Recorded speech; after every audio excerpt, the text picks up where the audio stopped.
네, 마약 범죄가 기색을 부리고 있습니다. 저희 연합뉴스TV는 이번 한 주 동안 8차례에 걸쳐서 일상에 침투한 마약 범죄를 집중 보도해 드렸는데요. 사회부 한채희 기자와 함께 못다한 취재 뒷이야기 들어보겠습니다. 네, 어서 오십시오. 안녕하세요. 네, 첫 기사가 클럽에 다녀온 내용이었습니다. 왜 클럽에 가게 됐는지 간략하게 정리를 좀 해주시죠. 네, 저는 지난달 23일과 24일 그리고 30일 총 3일에 걸쳐서 클럽 5군데에 다녀왔습니다. 서울 서초와 용산 일대에 있는 곳이고 네. 포털 사이트에서도 쉽게 검색해 볼 수 있는 유명 클럽들입니다. 언론 보도를 통해서는 심심치 않게 접해보셨을 텐데요. 정말로 클럽에서 마약 거래나 투약 이런 범죄가 이뤄지고 있는지 확인하고자 직접 클럽을 갔다 왔습니다. 직접 가보셨잖아요. 직접 가보니까 어땠습니까? 예상보다 빠르게 마약의 흔적을 찾을 수 있었는데요. 네. 저는 주로 화장실에서 약을 한다 이런 소문만 듣고 갔었는데 첫째 날 서초의 유명 클럽 여자 화장실에서 수상한 봉투를 발견했습니다. 제가 직접 찍은 영상인데요. 이미 털어넣은 건지 봉투에는 소량의 하얀 가루가 남아 있었습니다. 누군가 흔적을 숨기지도 않고 화장실 쓰레기통에 그대로 방치돼 있었던 겁니다. 쉽게 찾을 수가 있다. 이게 굉장히 충격적인 것 같은데 그렇다면 클럽에 마약이 쉽게 반입이 되고 유통을 할 수가 있다. 이렇게 볼 수가 있을까요? 저도 그렇게 생각하는데요. 클럽에서 나와서 이용객들의 이야기를 들어봤습니다. 네. 화장실에서 마약을 하는 사람들을 자주 봤다고도 하고요. 실제로 어떤 클럽에서 마약이 성행하는지 저한테 구체적인 클럽 명을 말할 정도로 클럽 내 마약 투약은 이미 암묵적인 사실처럼 퍼져 있었습니다. 제가 만난 이용객들의 이야기 들어보시겠습니다. 이제 오늘 펜타닐 구하는 외국인이 현지인한테 주는 것밖에 없어요. 펜타닐을 그 외국인은 살 수 있거든요. 여기 말고 신사 쪽에 이장 라고 봐봐 무슨 자리인데. 또 클럽 중에서도 룸이 있는 그러니까 좀 비밀스러운 공간이 있을수록 그런 마약 투약 사례가 굉장히 많다고 합니다. 그렇다면 이 마약은 어디서 구할 수 있는지도 궁금한데 클럽에서 사고 파는 거는 아니지 않을까요? 물론 그럴 수도 있겠지만 주로 밖에서 마약을 가지고 오는 사례가 굉장히 많은 것으로 보이는데요. 실제로 한 클럽에 입장하기 전에 직원이 저에게 다가와서 감기약은 들고 올 수 없다 이런 얘기를 했는데 감기약이 무슨 의미일까 싶었는데 이건 마약을 뜻하는 은어였습니다. 네. 그만큼 클럽에 마약을 들고 오는 이용객들이 많다는 건데요. 그럼 대체 어디서 이 마약을 구하는 걸까 의문스러우실 텐데 대부분 텔레그램이나 다크웹 등 플랫폼을 통해서 마약을 사고 판다고 합니다. 앞서 저희가 보도해드린 것처럼 지난 4월 강남의 모 클럽 종업원 역시 텔레그램을 통해서 케타민 1g을 구매해 클럽 화장실에서 투약하다 경찰에 적발됐습니다. 네. 그렇다면 텔레그램 이야기로 한번 넘어가 보겠습니다. 텔레그램으로 마약 구매도 시도를 해봤다 이렇게 말씀을 해주셨는데 이 얘기도 좀 전해주시죠. 네, 제가 직접 텔레그램과 다크웹을 이용해서 구매자인 척 마약 거래를 시도했습니다. 네. 거래 직전까지 가는데 5분도 걸리지 않았는데요. SNS에서는 마약 관련 광고글도 어렵지 않게 찾아볼 수 있었습니다. 심지어 직접 투약하는 영상까지 있었는데요.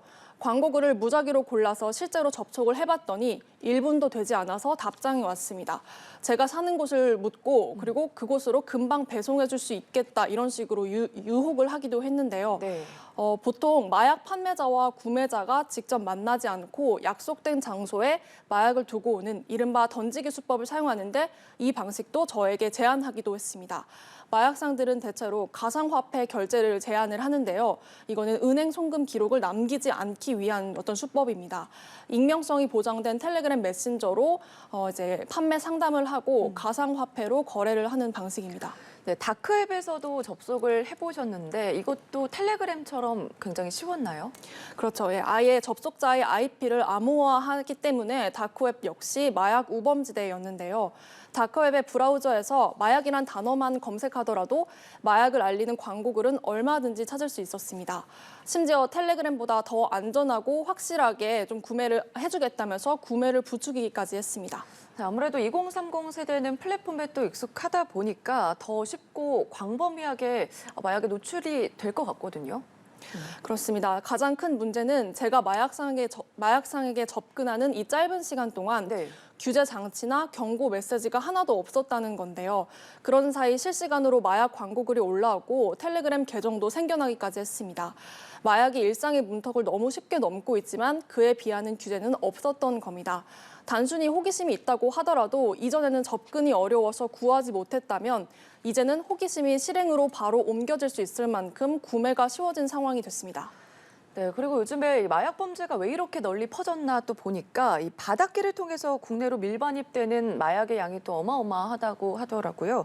해상 마약 단속 굉장히 중요할 것 같은데 이와 관련된 훈련도 다녀오셨다면서요? 네, 제가 최근 해경특공대원의 훈련에 다녀왔는데요. 네. 마약 범죄는 살인이나 강도, 성범죄 이런 강력 범죄와 연결되는 만큼 대대적인 단속이 매우 중요합니다. 지난해 남해 해경은 남미에서 한국으로 들어온 라이베리아 국적 컨테이너선에서 1,050억 원 규모의 코카인을 압수했습니다. 총 35kg이었는데요. 100만 명이 동시에 투약할 수 있을 정도로 매우 많은 양입니다. 말씀하신 것처럼 해상을 통해서 국내로 밀반입되는 마약은 압도적인 수준입니다. 2017년 부산항에서는 대마 150kg, 그다음 태안에서는 코카인 100kg이 적발됐습니다. 양도 어마어마한데 이게 선박에 숨겨두는 수법도 다양해서 첩보를 기반으로 엄밀한 수사가 필요한 부분입니다. 많은 양의 마약이 국내로 들어와서 퍼지게 되면 걷잡을 수 없을 만큼 번지는 셈이니까 해상 마약 단속은 매우 중요한 부분입니다. 네, 말씀해 주신 것처럼 지금 마약 밀반입도 굉장히 빠르게 증가하고 있으니까 그에 맞는 제재나 규제가 좀 필요해 보입니다. 마지막으로 이번 기획에서 일상에 스며든 마약 범죄 집중 보도를 해 주셨습니다. 직접 시도를 해보니까 어떤 게 가장 문제다 이렇게 보셨어요?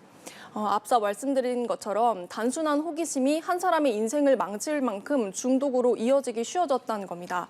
20대인 제가 주위 사람들과 마약에 관해서 이야기를 나눠보기만 해도 순수하게 마약이 정말 궁금하다는 사람들이 덜어 있었는데요. 마약을 수사하는 일선 경찰관들에 따르면 실제로 마약 사범 대부분은 이전에도 마약을 투약한 전과가 있는 사람들이라고 합니다. 이 때문에 순수한 호기심조차 위험하다는 걸 알리는 게 중요하다고 보는데요. 수사 사법기관이 마약 사범 검거와 처벌에 적극적으로 나서야 하고 이 호기심이 실행으로 이어지지 않도록 플랫폼 규제가 적극적으로 이뤄져야 합니다. 네, 비록 호기심에도 비롯돼서 시작이 되더라도 말씀해 주신 것처럼 중독이 되면은 걷잡을 수 있잖아요. 이거에 대한 유의가 단단히 필요해 보입니다. 네, 지금까지 사회부 한채희 기자와 함께했습니다. 고맙습니다. 감사합니다.